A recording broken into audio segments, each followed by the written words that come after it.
분명히 성경에서 하나님이 노아에게 홍수 사건 이후에 다시는 너희를 물로 심판하지 않겠다라고 말씀하셨는데 왜 이렇게 물로 심판하는 일이 있는 걸까요?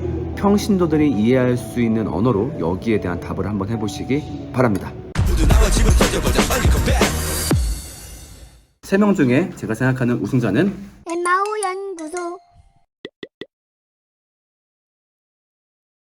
네, 반갑습니다. 엠마오입니다. 최근에 이치학 아카데미를 통해서 제가 작은 홀리컨뱃을 열었죠. 질문의 내용은 이랬습니다. 하나님이 분명히 노아와 그 가족에게 다시는 너희를 물로 심판하지 않겠다라고 얘기하셨는데 도대체 왜 지금도 어떤 수해를 입고 홍수 피해를 받는 사람들이 생기고 있는가라는 질문이었고, 여기에 대해서 이치학, 도마, 그리고 양시무스 이렇게 세 사람이 응답을 했습니다. 자, 이들의 답변을 평가하고 이 중에서 제가 생각하는 우승자를 꼽아보려고 합니다. 그리고 우승자에게는 제가 개인적으로 작은 기프티콘 선물 하나 보내주려고 합니다. 참고로 각 답변자의 질문에 대해서 굉장히 냉철하게 평가를 할 건데, 최소한 홀리컨뱃 참가자라고 한다면은, 그리고 홀리컨뱃 리뷰어라고 한다면은 이런 날카로운 비평에 대해서 상처받지 않을 거라고 믿어요.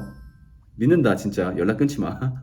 자, 우선 이치학의 답변 내용은 이랬습니다. 인간이 타락한 이후에 분명히 어떤 창조 질서가 붕괴되었다. 원래는 하나님의 영광스러움을 자연세계가 나타나야 되지만 인간의 타락 이래로 거기에도 어떤 악함과 죽음이 개입되게 되었고, 그럼으로써 자연세계에서도 그런 끔찍한 일이 벌어지는 것은 어쩔 수 없다. 그렇지만 예수님이 오셔서 그 죽음의 문제를 해결하심으로써 우리한테는 영원한 기쁨이 주어졌다. 결국 잠깐 그 친구들이 우리 떠날 수 있지만 우리는 나중에 그 친구들을 함께 만나게 될 것이다 라고 얘기를 했는데, 미안하지만 이건 질문의 요지와 조금 다른 겁니다. 이 답변은 이런 질문이었으면 적합한 답변이에요. 그러니까 왜 지금도 세상에 고통과 아픔이 일어나고 있나요? 여기에 대한 답변으로는 적절하지만 지금 질문자가 묻고 있는 건 그거예요. 세상에 왜 아픔과 고통이 있냐가 아니라 그 방법 중에 최소한 물로 심판하는 것만큼은 없어야 되는 거 아니냐, 그걸 물어보는 거죠. 왜냐하면 하나님이 너무나 명확하게 그 물이라는 수단을 앞으로 사용하지 않겠다, 심판에 사용하지 않겠다라고 말씀하셨으니까 오케이, 세상에 아픔 일어날 수 있죠. 뭐 자연세계가 붕괴됐으니까.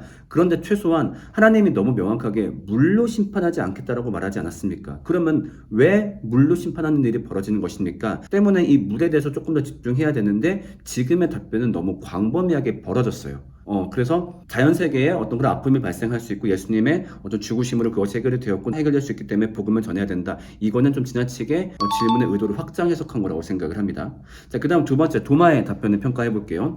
도마의 답변이 굉장히 깔끔했어요. 그러니까 이런 거였죠. 분명히 하나님이 물로 심판하겠다라는 약속을 하신 것은 맞다. 그런데 요즘에 벌어지고 있는 수해들은 물로 인한 심판이라기보다는 인간이 그들의 악함 때문에 만든 결과물이라고 보는 것이 맞다. 예를 들면 뭐 난개발과 같은 인간의 어떤 욕심 때문에 벌어지고 있는 것이지 그것은 심판과 똑같다고 보면 안 된다. 그러니까 인간들이 자발적으로 벌인 행동이다 라고 보는 거죠. 질문에 대해서 잘 대답했는데 만약에 이것이 논리였다라고 한다면은 조금 더 두괄식으로 이 논리를 명확하게 말했으면 좋았을 것 같아요. 예를 들면 이렇게 말을 하는 거죠. 제 생각에는 오늘날 벌어지고 있는 홍수는 그때 노아에게 벌었던 심판과 다른 종류라고 생각합니다. 그때 홍수는 심판이 맞습니다. 하지만 요즘의 홍수는 인간들이 벌인 인간들의 행동의 결과물입니다. 왜냐하면 이렇게 갔으면 좋았을 텐데, 특히나 처음에 어떤 공감의 태도라든가 겸손의 태도를 보이기 위해서 잘 모르겠다라고 또 말도 시작했고, 정확하게 명제화해서 말을 하지 않은 상태로 논지가 진행됐기 때문에 이런 논지 파악이 어두운 사람들은 도마가 무슨 말을 하는지 알아듣기 힘들 수 있을 거라 생각을 해요. 일단 그것도 있고, 또 하나는 오늘날 벌어지는 홍수가 꼭 인간들의 난개발로만 일어나는 것은 아니죠. 분명히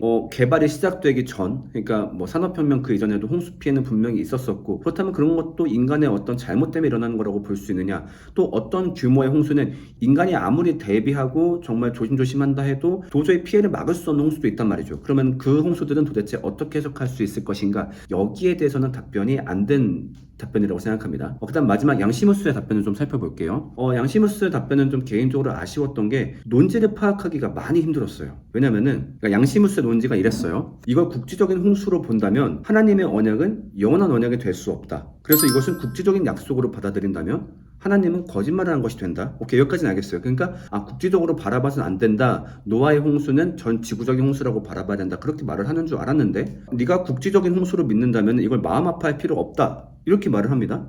근데 너랑 똑같은 시련을 겪은 그리스도인들이 많이 있었기 때문에 사실 정리가 잘 되지 않아요. 무슨 말을 하고 싶어 하는 건지. 또 그나마 논지를 파악한 게 이게 맞나 한번 양심으로서 좀 평가해 주세요. 이런 말을 하지 않았나 싶어요. 노아와 노아의 그 가족이 물로 다시 심판받지 않는다라는 제한적인 약속이었다. 이런 말을 하고 싶어 하는 건지 모르겠어요. 만약에 그렇게 말을 한 거였다라고 한다면은 나름의 논리적인 답은 된 것 같아요. 제가 좀 깔끔하게 정리해 본다면 이거죠. 하나님이 분명히 물로 심판하지 않겠다라고 말씀하신 건 맞는데 그것은 노아와 노아 가족에게 해당된 것이지 전체 인류에게 말한 것은 아니다라고 한다면은 지금의 문제가 해결되죠. 그래서 논리적으로는 만약에 제가 이해한 게 맞다면 좋을 수 있겠으나 논지 파악하기가 너무 어려웠기 때문에 개인적으로 그런 점에서 많이 아쉬웠어요.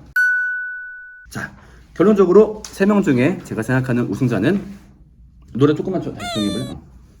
자, 그래서 결론적으로 제가 생각하는 우승자는